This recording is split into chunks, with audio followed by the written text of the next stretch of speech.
रितेश को पता नहीं था कि वो कैसे इस अजीबोगरीब गली में पहुंच गया था। रात के 11 बज रहे थे और दिल्ली की इस भूल भुलैया सी गली में सिर्फ उसके कदमों की आवाज गूंज रही थी।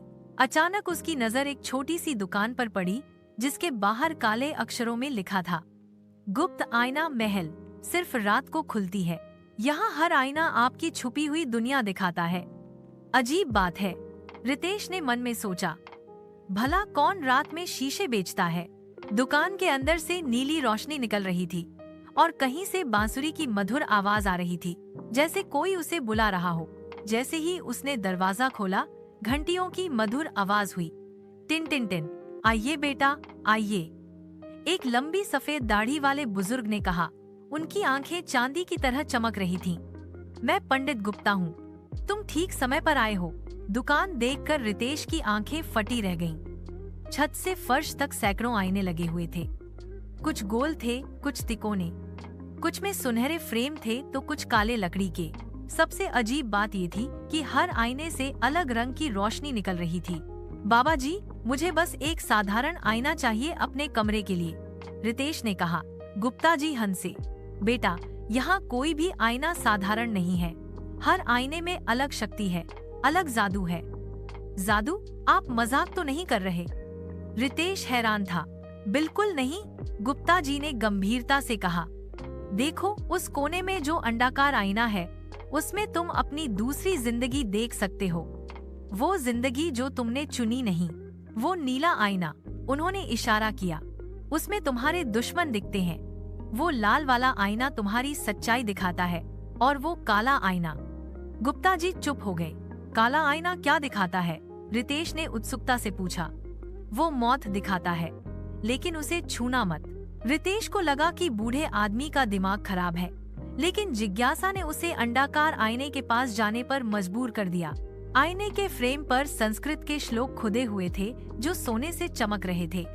जैसे ही उसने आईने में झांका, उसकी सांस रुक गई। आईने में उसका चेहरा नहीं था, बल्कि एक बिल्कुल अलग रितेश दिख रहा था। वो रितेश महंगे कपड़ों में था, एक शानदार दफ्तर में बैठा था। उसकी उंगली में हीरे की अंगूठी चमक रही थी। ये कैसे हो सकता है? रितेश हकलाते हुए बोला। तुम्हारी दूसरी जिंदगी है ये, गुप्ता जी ने शांति से कहा।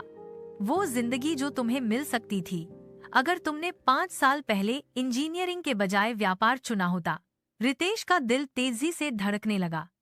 5 साल पहले वो वाकई इंजीनियरिंग और बिजनेस के बीच परेशान था।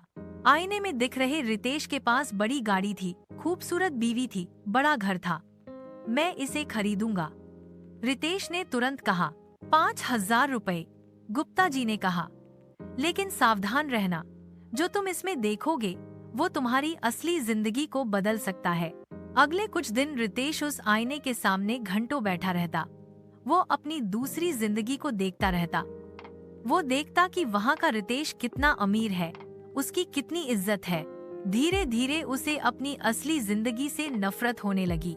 उसकी नौकरी बोरिंग लगने लगी। उसका छोटा मकान घुटन भरा लगने लगा। एक दिन जब वो आईना देख रहा था तो उसे लगा कि आईने के अंदर का रितेश भी उसे देख रहा है। उस रितेश ने अपना हाथ शीशे पर रखा, ठीक वहीं जहां बाहर वाले रितेश का हाथ था। क्या तुम मुझे सुन सकते हो? आईने के अंदर वाले रितेश की आवाज सीधे उसके दिमाग में गूंजी।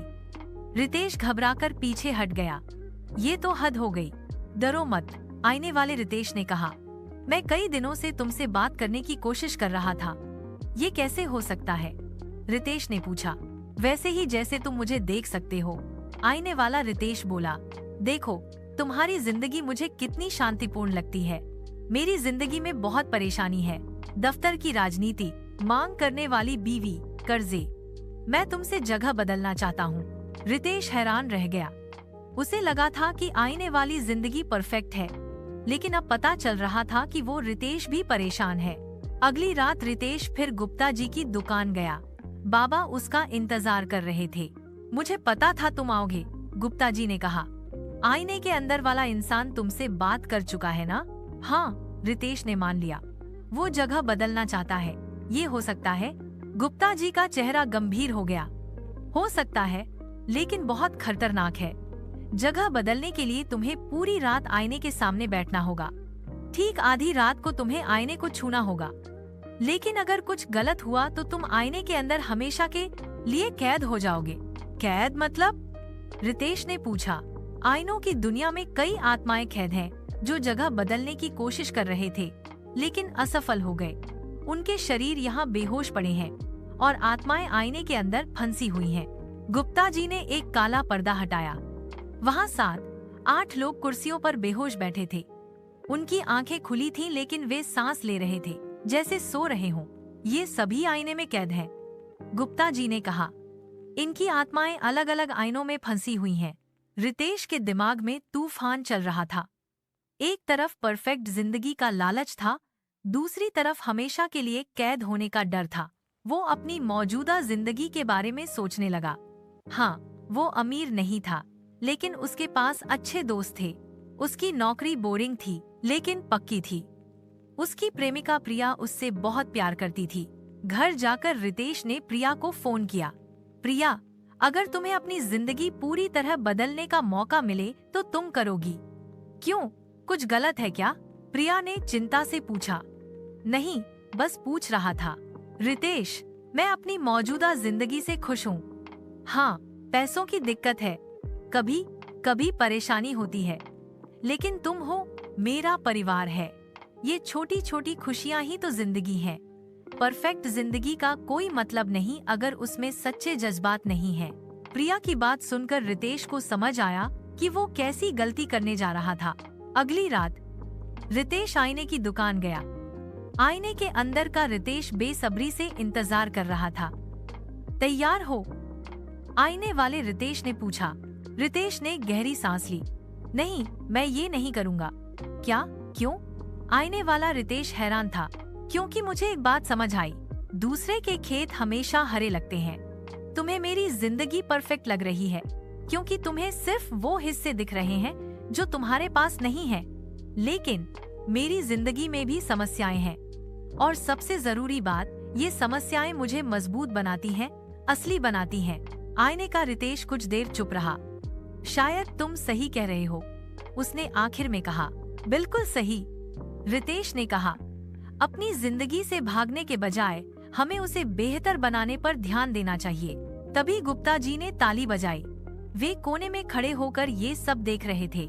शाबाश बेटा, उन्होंने कहा, तुमने सही फैसला किया है। दरअसल इस आईने का असली जादू यही है, ये लोगों को अपनी जिंदगी की कीमत समझाता है। मतलब? रितेश ने पूछा।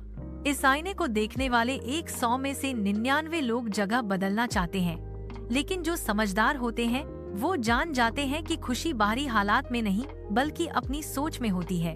अचानक आईने के अंदर का रितेश गायब हो गया। उसकी जगह सुनहरे अक्षरों में लिखा दिखाई दिया, जो अपने को जानता है वो संसार को जानता है। वो रितेश कौन था? रितेश ने पूछा। गुप्ता जी मुस्कुराए। वो तुम्हारा ही एक हिस्सा था, तुम्हारी लालच वाली सोच। जब तुमने उसे मना कर दिया तो वो अपने आप गायब हो गया। ये आईने वाकई में जादुई हैं, बेटा। सबसे बड़ा जादू इंसान के दिमाग में होता है। ये आईने सिर्फ दिखाते हैं कि तुम्हारे दिल में क्या है। अगर तुम्हारे दिल में लालच है तो तुम्हें वो दिखाई देगा जो तुम्हारे पास नहीं है। अगर तुम्हारे दिल में संतुष्टि है तो तुम्हें अपनी मौजूदा जिंदगी की खूबसूरती दिखाई देगी। रितेश को समझ आ गया। उसने वो आईना वापस कर दिया और गुप्ता जी ने कोई पैसे नहीं लिए। घर जाकर रितेश ने तुरंत प्रिया को फोन किया। प्रिया, क्या तुम मुझसे शादी करोगी? प्रिया हैरान थी। रितेश, अचानक क्या हो गया?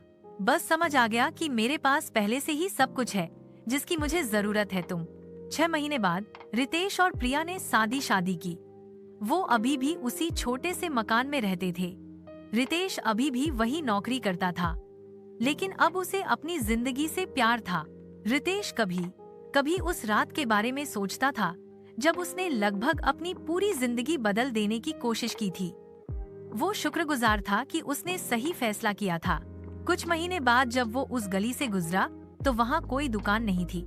सिर्फ एक दीवार पर लिखा था, सच्ची खुशी औरों की जिंदगी में परफेक्ट चीजें ढूंढने में नहीं, बल्कि अपनी अधूरी जिंदगी को पूरे दिल से जीने में है। रितेश ने सीखा कि जिंदगी में सबसे बड़ा जादू संतुष्टि है। जब तक हम दूसरों की जिंदगी देखकर अपनी से नफरत करते रहेंगे, तब तक कभी खुश नहीं रह सकते। आज भी कहीं न कहीं गुप्ता जी की वो दुकान खुलती होगी और आज भी कोई न कोई उन जादुई आईनों के सामने खड़ा होकर सोच रहा होगा, क्या मैं अपनी जिंदगी बदलना चाहता हूँ या अपनी सोच। हकीकत ये है कि हर इंसान के पास कुछ न कुछ कमी है, लेकिन खुश वो होता है जो अपने पास जो है उसकी कदर करता है। ऐसी और कहानियाँ देखने के लिए हमारे चैनल कार्टून कहानियाँ को लाइक, शेयर और सब्सक्राइब करिए।